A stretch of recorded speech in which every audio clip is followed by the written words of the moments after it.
సమస్యల పరిష్కారానికి ప్రభుత్వం వెంటనే చొరవ చూపాలని డిమాండ్ చేస్తూ సమగ్ర శిక్ష ఉద్యోగులు 4వ రోజు ఆందోళన కొనసాగించారు. నిరవధిక సమ్మెలో భాగంగా గుంటూరు జిల్లా కలెక్టరేట్ ఆవరణలో నిరసన తెలిపారు. ఈ దీక్షకు టీడీపీ, జనసేన పార్టీ నేతలు సంఘీభావం ప్రకటించారు. ఈ సందర్భంగా బోనబోయిన శ్రీనివాస్ యాదవ్ ఎన్నికల ముందు వైఎస్ జగన్మోహన్ రెడ్డి ఇచ్చిన హామీని మరచి అన్యాయం చేశారని గుర్తు చేశారు. రాబోయే ఎన్నికల్లో ఉద్యోగస్తులే ప్రభుత్వానికి బుద్ధి చెప్తారని అన్నారు. ఈ సందర్భంగా సమగ్ర శిక్ష ఉద్యోగుల జేఏసీ అధ్యక్షులు, సిఐటియు జిల్లా ప్రధాన కార్యదర్శి హాజరై మాట్లాడుతూ ముఖ్యమంత్రికి ఉద్యోగుల గోడు చెవిన పడేంత వరకు ఐక్యతతో ఉద్యోగులు నిరసన కార్యక్రమాలు కొనసాగిస్తామన్నారు. నిరసన ద్వారా ఉద్యోగుల ఆకలి మంటలను ప్రభుత్వానికి తెలియజేస్తున్నామన్నారు.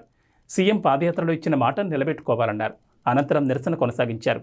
కార్యక్రమంలో సంఘం ప్రధాన కార్యదర్శి పి తవిట్నాయుడు, కోశాధికారి డి శ్రీనివాసరావు, ఉపాధ్యక్షులు జి శ్రీనివాసరావు, యుగంధర్, గిరిధర్, రామకృష్ణ, వైకుంఠరావు, కార్యవర్గ సభ్యులు అరుంధతి, చంద్రకళ, విమలకుమారి పాల్గొన్నారు. ఈ కార్యక్రమంలో టీడీపీ నేత కనపపర్తి శ్రీనివాసరావు, ఉద్యోగస్తులు పాల్గొన్నారు.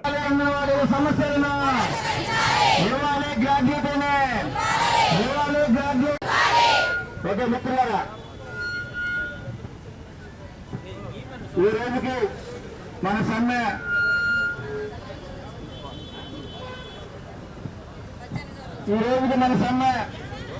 18వ రోజు చేరింది. మన నాయకులతో చర్చలు జరిపారు. ఆ సమస్యలు ఏవి ఉన్నా మేము మాట్లాడతామని మంత్రులు చెప్తా ఉన్నారు. ఇళ్ళకైతే ఇళ్ళకి, ఆఫీసులకైతే ఆఫీసులకు వెళ్ళి మా సమస్య పరిష్కారం చేయండి. జనసేన పార్టీ నాయకులు బోనబోయిన శ్రీనివాస్ యాదవ్ గారు వచ్చున్నారు. అదేవిధంగా ఆ పార్టీకి సంబంధించిన మహిళా కార్యకర్తలు కూడా వచ్చున్నారు. మన వాళ్ళ సంఘీభావం తీసుకోవాల్సిన అవసరం ఉండే ఇబ్బంది వారిని కూడా రావాల్సిందిగా కోరుతున్నాం.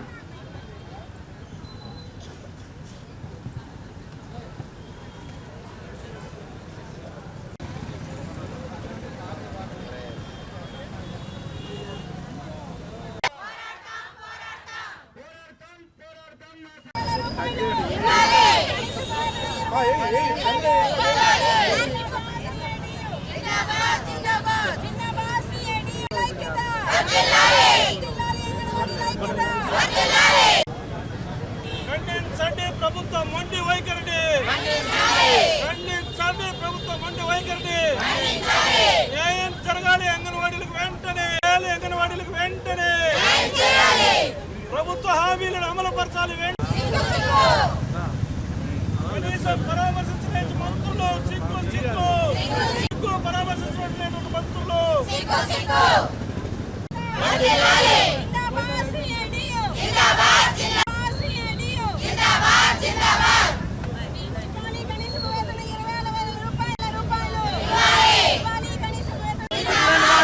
వర్కర్లకి 26,000 వేతనం ఇవ్వాలి. వర్కర్లకి ప్రభుత్వంలో చేయాలి. గత 18 రోజులుగా న్యాయమైన కోరికలు తీర్చాలని అంగన్వాడీ సోదరీమణులు రోడ్డుపై కూర్చొని సమ్మె చేస్తూ ఉంటే ఈ ప్రభుత్వానికి చేమకుట్టినట్టు కూడా లేదు.